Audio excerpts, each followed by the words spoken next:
que nous avons signé, c'est une déclaration. On fait une déclaration sur le papier et on signe notre déclaration. Parce qu'en fait, on n'avait pas envie de signer.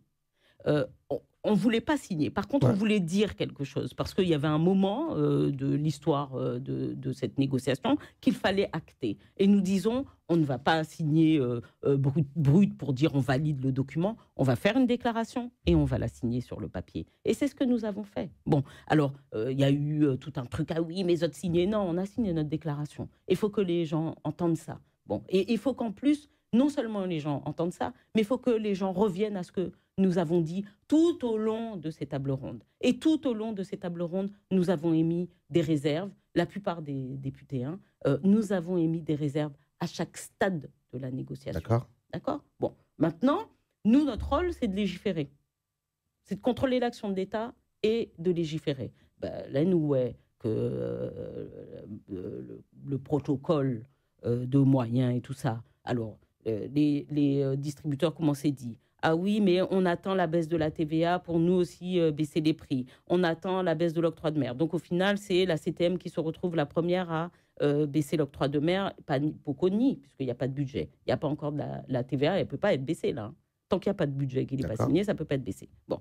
On attend aussi l'aide de l'État sur le fret. On attend... Bon. On attend l'aide de la...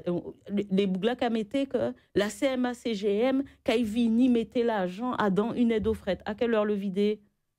À quelle heure? Les boucles de la CMA-CGM en l'air? Qui est le transporteur, on le rappelle. Qui est le transporteur. Donc, Yoké mettait l'argent là en fond pour faire baisser le coût du transport. Enfin, on a dit que tout ça n'avait pas de sens. Et jusqu'à aujourd'hui, la CMA-CGM, elle ne bouge pas. Comment vous forcez une entreprise privée à mettre de l'argent sur un fonds dont on ne sait même pas comment il va être géré? Bref, en tout cas, tout ça pour dire que nous avons, parce que je dis nous, parce que dans cette proposition de loi, les députés de tous les groupes ont été impliqués, nous avons décidé de passer par la voie législative pour aussi venir abonder sur le fait d'encadrer davantage, de serrer davantage. Une loi. Tout à fait. D'accord. Une loi sur laquelle vous travaillez. Non, elle a été adoptée. Oui, adoptée. Mais après des lois adoptées, même des fois promulguées, ça ne veut pas dire que derrière, ça suit. Nous, pas qu'à faire séance, mais des fois, ça suit. Ouais. Heureusement que la plupart du temps, les lois suivent et sont appliquées et on a des décrets d'application. Il ne faut pas faire croire aux concitoyens que nous, là, nous qu'à travail, nous qu'à pétant, nous qu'à pas qu'à dormir, qu'à fait bagaille et puis que ça n'a pas qu'à séviagne. Ce n'est pas raisonnable de faire croire à nos compatriotes que finalement, à l'Assemblée, on fait des lois et puis que pièce loi, pas qu'à mettre quoi en place.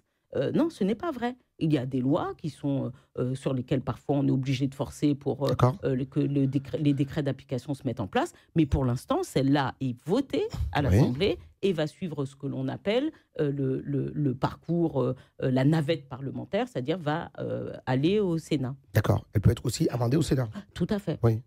Et puis elle peut être aussi adoptée, modifiée, mais comme je dis, promulguée même par le président de la République, mais jamais appliquée.